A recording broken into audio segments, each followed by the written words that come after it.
तो बेटा welcome back. इस लेक्चर में ना हम होलोजोइक न्यूट्रिशन का थर्ड टॉप न्यूट्रिशन के बारे में बात करेंगे। हमने ऑलरेडी पिछले लेक्चर में न्यूट्रिशन इन अमीबा बात कर लिया है और न्यूट्रिशन इन पैरामीशियम बात कर लिया और हमने देखा ना उसका मैकेनिज्म कि अमीबा के बीच में क्या होता है, एक फॉल्स हैंड डेवलप करता है। उसी तरह पैरामीशियम के केस में ना साइटोफेरिंक्स एक आपका ऑर्गन है पर पार्ट है, वो काम करता है। अब ना हमें जो देखना है न्यूट्रिशन इन ह्यूमन बींग देखना है। अब ह्यूमन बींग का थोड़ा सा कॉम्प्लिकेटेड है बट हमारे लिए ईजी है, हम देखते हैं। ठीक है, चलिए स्टार्ट करते हैं।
ठीक है बेटा, ये एक नॉर्मल डायग्राम है, अभी और भी बहुत कुछ बाकी है, मगर हम मेनली नाम समझ ले तो ज़्यादा हमारे कंफ्यूजन नहीं होगा। सबसे पहले क्या होता है, एक बकल कैविटी होता है, बकल कैविटी को हम माउथ बोलते हैं, ठीक है। बकल कैविटी में बहुत सारी चीज़ें होती हैं, क्या होता है डिस्कस करेंगे अभी, ठीक है। नेक्स्ट में एक पाइप होता है, that's food known as food pipe या ऑस्टियोफेगस के नाम से जानते हैं, जो प्रोसेस करता है पैरासिटिक आपका मूवमेंट, पैरासिटिक मूवमेंट शो करता है, मतलब क्या होगा, contraction and relaxation of oesophagus muscles, ठीक है।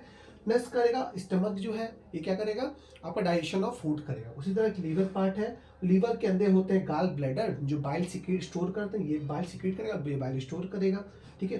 पैंक्रियाज है आपके साइड में, लार्ज इंटेस्टाइन्स और स्मॉल इंटेस्टाइन, ठीक है। आप कुछ समझ कर डिटेल टॉपिक के बारे में बात करते हैं।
बच्चा ये हमारा डायग्राम कंप्लीट हो गया। सिंपल से इसमें समझते हैं कि टॉपिक को सबसे पहले उठाते हैं माउथ को।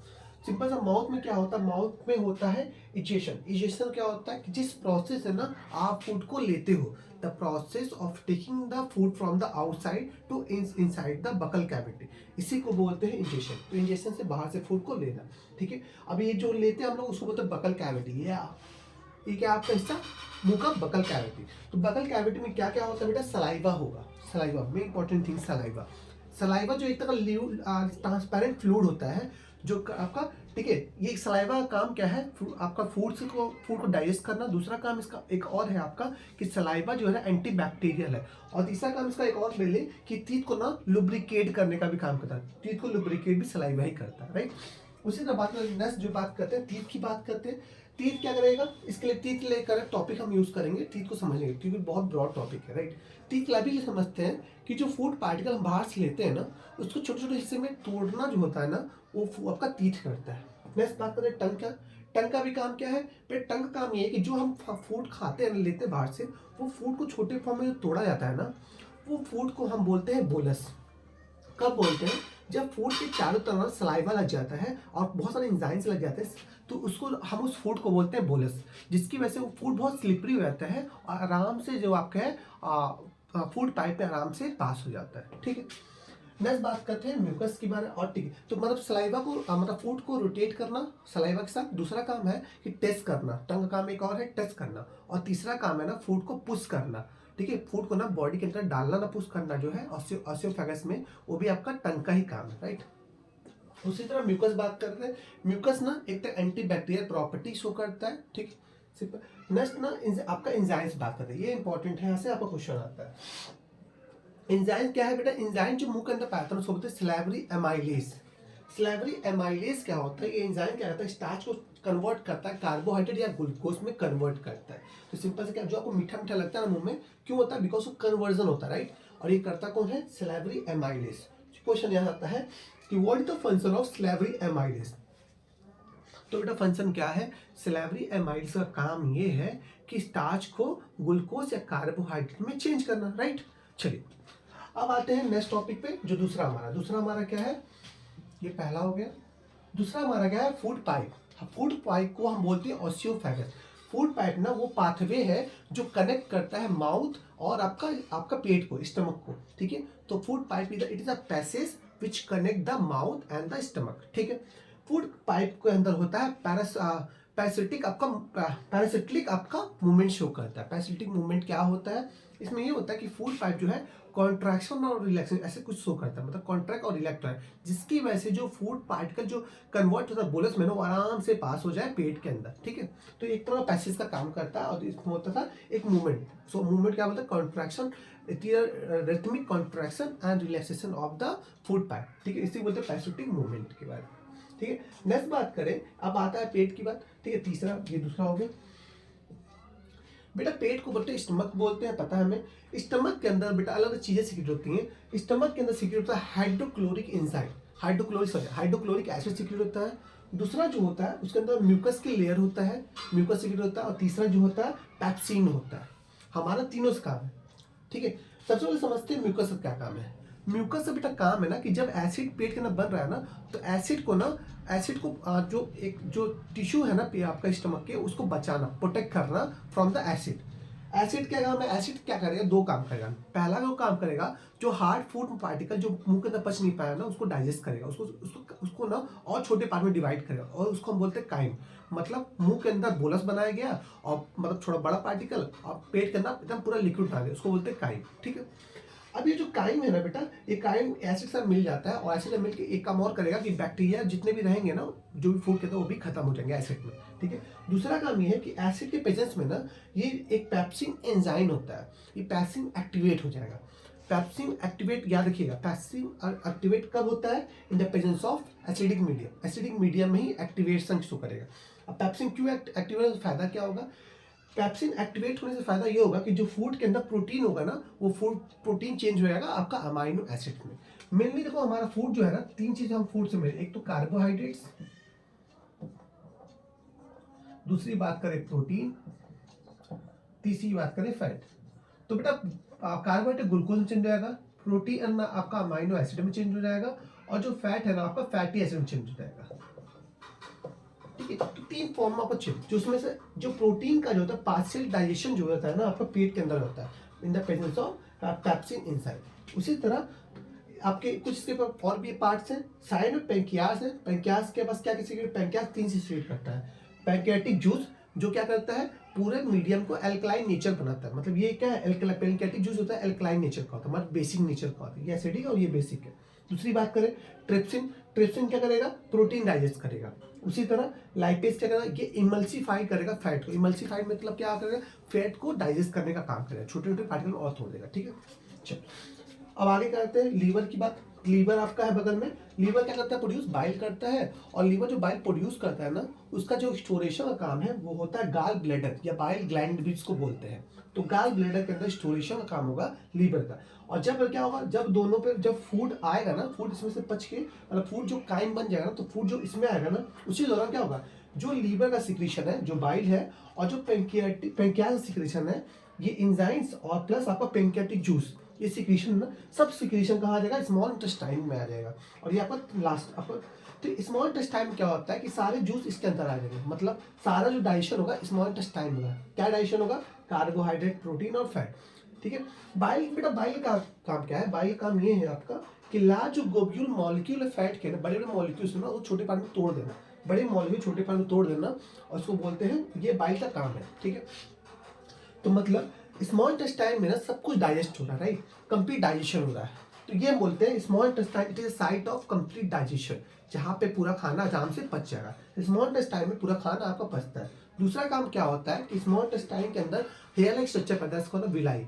तो विलाई भी क्या करेगा, विलाई भी स्मॉल इंटेस्टाइन में जो फूड पच जाता है उससे प्रोटीन, आप सॉरी जो तो ये चीजें glucose, amino acid, fatty acid, ये सब एब्जॉर्ब कर लेगा और ब्लड में इसको सीक्रेट आपको ब्लड के अंदर डाल देगा। ठीक है, तो ये काम होता है नॉर्मली स्मॉल इंटेस्टाइन का। क्या है, साइट ऑफ सिक्रीशन। दूसरा ये सिक्रीशन रिसीव करता है, साइट ऑफ कंप्लीट डाइजेशन, और ये सिक्रीशन को रिसीव करता है। ठीक है, और एब्जॉर्प्शन का भी काम ये करता है। नेक्स्ट बात करते हैं लास्ट स्टेप क्या है। अब ये क्या, अब जो स्मॉल इंटेस्टाइन में जो फूड पार्टिकल डाइजेस्ट हो जाते हैं ना, वो पहुंचते हैं आपका लार्ज इंटेस्टाइन में।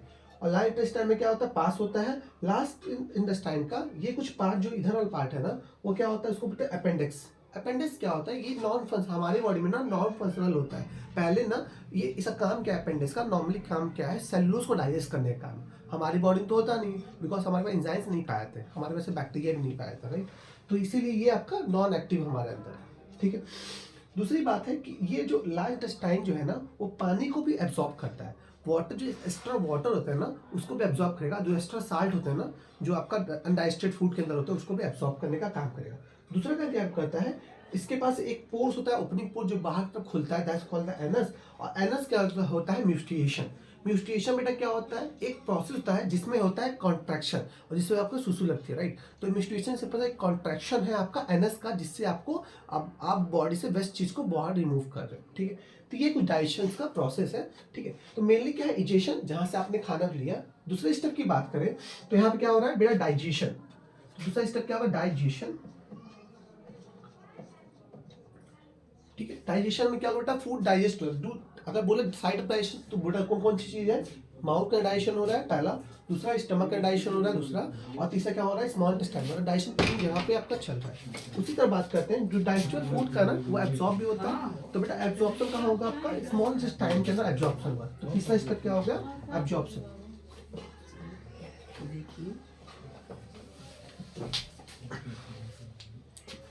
ठीक है, तीसरा स्टेप आपका एब्जॉर्प्शन हो गया। ठीक है, नेक्स्ट जो आपके स्टेप की बात करेंगे, अब जो फूड एब्जॉर्बेबल होता है, एब्जॉर्बेबल फॉर्म में होता है ना, वो क्या सेल हमारा यूज करता है, और वो सेल यूज करके क्या बनाता है, एटीपी का फॉर्मेशन करता है। मतलब जो इस प्रोसेस को बोलते हैं एसिमिलेशन। एसिमिलेशन प्रोसेस में नॉर्मली क्या होता है कि जो फूड एब्जॉर्ब किया ना, उस फूड को सेल यूज करता है अपने एनर्जी के फॉर्म बनाने के लिए, that's called the assimilation, right. अब एसिमिलेशन से क्या होगा, अब लास्ट जो स्टेप है that's called the excretion. Excretion process से क्या करता है,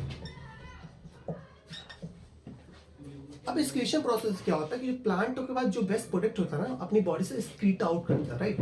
तो जो एक्सक्रीट आउट करता है ना, प्रोसेस का नाम है एक्सक्रीशन। ठीक, तो मेनली ना हमारे एक बॉडी के अंदर बहुत सारे प्रोसेस चलते हैं। जैसे एक प्रोसेस का नाम है इंगेशन, बॉडी बाहर से फूड आपने लिया, दूसरे प्रोसेस का नाम है डाइजेशन, जिसमें हम लोग खाने को पचाया, खाने को पचाने का बहुत जगह पहुंचाते हैं, एक मुंह के अंदर पचाते हैं, एक अपना पेट के अंदर पचाते हैं, एक स्मॉल इंटेस्टाइन के अंदर पचाते हैं, मतलब 3 साइट है पचाने का, ठीक है। अब उस सेल उसको हमने यूज किया तो एस्मिलेशन बोलेंगे। एस्मिलेशन कौन करता है बेटा? सेल करता है, ठीक है। सेल क्या करता है? एटीपी बनाता है। कभी हम एटीपी के बारे में भी बात करेंगे, राइट। चलिए, अब एस्मिलेशन जब कर लेता है तो उसमें कुछ बेस्ट प्रोडक्ट भी निकलता है, और बेस्ट प्रोडक्ट को बोलते हैं आपका एक्सक्रीशन प्रोसेस रिमूव कर देता है। और एक्सक्रीशन प्रोसेस जो रिमूव कर रहा है ना, वो एनएस का काम करता है, राइट। अब एनएस जो करेगा ना, उसको करेगा मिस्ट्रिएशन प्रोसेस करेगा, मतलब कॉन्ट्रैक्शन ऑफ आपका कॉन्टेस्टाइन लार्ज इंटेस्टाइन, जिसकी वजह से वो प्रोडक्ट बाहर निकल जाए, ठीक है। तो बेटा ये आप छाप लो, फिर मिलते हैं नेक्स्ट लेक्चर में। Thank you.